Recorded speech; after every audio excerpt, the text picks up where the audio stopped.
Hi மக்கா, எல்லோரும் எப்படி இருக்கீங்க? நீங்கள் எல்லோரும் நல்லா இருக்கீங்கன்னு நம்புகிறோம். இது நம்ம சேனல் வளவளன்னு பேசுவோம். நம்ம இன்றைக்கி என்ன பார்க்க போகிறோன்னா, இன்றைக்கி வந்து என்னோடய டிஷ், என் ஸ்டைலில் ஒரு டிஷ் பார்க்க போகிறோம். இன்றைக்கி வந்து எங்களுக்கு கடைசி வெள்ளினால சாம்பார் சாதம் பண்ணலான்னு ஒரு ஐடியாவில் நாங்கள் இருக்கோம். அதனால் அம்மா வந்து என்னையே பண்ண சொன்னாங்க, நீ பண்ணு எப்படி வருதுன்னு பார்க்கலான்னு சொல்லிட்டு. அதனால் ஃபஸ்ட்டு வந்து சாம்பார் சாதத்துக்கு வந்து ஒரு பொடி நம்மளே தயாரிச்சுக்கலாம். சாம்பார் பொடிலாம் வெளியேருந்து வாங்க வேண்டாம், நம்மளே ஃபஸ்ட்டு பண்ணலாம்.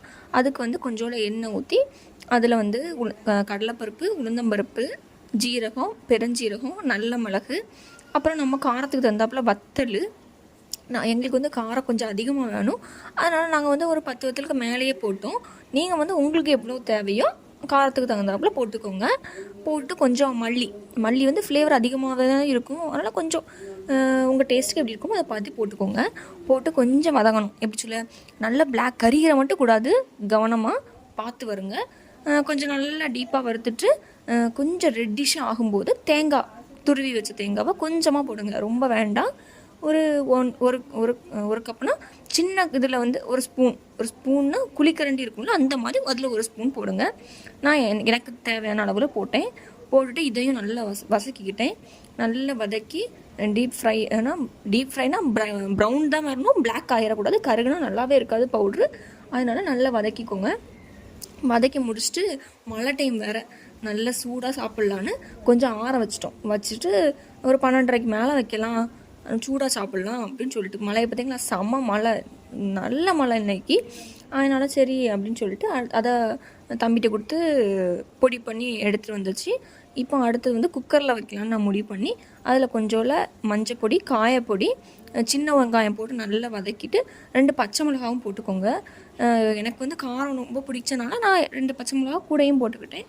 அப்புறம் காயெலாம், இப்போ நீங்கள் வந்து உங்களுக்கு சாம்பார் சாதத்துக்கு என்னென்ன காயெலாம் போடுவீங்களோ, நான் வந்து கேரட்டு, பீன்ஸு, அதுக்கப்புறம் மாங்காய் போட்டுக்கிட்டேன், கத்திரிக்காய், உருளைக்கிழங்கு, முருங்கைக்காய் இவ்வளோ போட்டு நல்லா வதக்கிக்கிட்டேன்.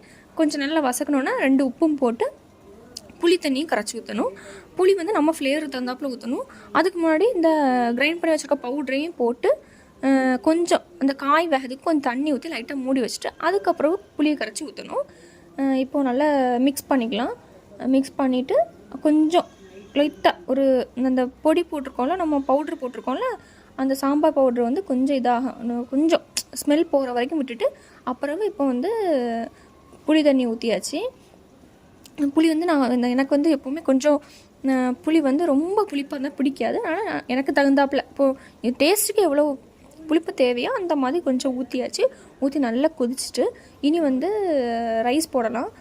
அரிசியும் பருப்பையும் வந்து தனித்தனியாக கழுவாமல் சேர்த்து அம்மா போட்டு, இப்போ எப்படின்னா 3/4 கப்புக்கு 1/2 கப்பு பருப்பு எடுப்பாங்க. அம்மா வந்து 2 கப்பு அரிசி எடுத்திருந்தாங்க. அதுக்கு தகுந்தாப்பில் பருப்பையும் போட்டு 2டையும் வாஷ் பண்ணி கொஞ்சம் ஊற வச்சுருந்தாங்க.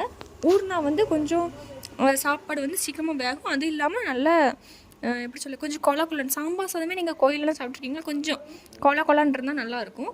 ஆனால் நல்லா கிண்டி அதுக்கு தேவையான தண்ணியை ஊற்றிட்டு, எப்போவுமே நார்மலாக வந்து நம்ம 1 கப் அரிசிக்கு 2 கப் தண்ணி ஊற்றுவோமா, இது கொஞ்சம் கொலரும் வரணும்னா, அதனால் இப்போ 2 கப்பு அரிசி போட்டிருக்கோம், அப்போ 4 கப் தண்ணி ஊற்றுவோம். கூட ஒரு 1.5 கப்பு எக்ஸ்ட்ரா வச்சுக்கோங்க, அப்போ நல்லாயிருக்கும். அப்போ கொஞ்சம் நெய்யும் ஊற்றி மல்லி இலையும் நல்லா தூவி விட்டு போட்டு க்ளோஸ் பண்ணி விசில் போட்டு வச்சுட்டு கடைசி பாருங்கள் எப்படி இருக்குன்னு. செம்மையாக டேஸ்ட்டாக இருந்து நீங்களும் ட்ரை பண்ணுங்கள். உங்களுக்கு நீங்கள் வீடியோ பிடிச்சிருந்தா லைக் பண்ணுங்கள், ஷேர் பண்ணுங்கள், மறக்காமல் பெல் பட்டனை கிளிக் பண்ணிடுங்க.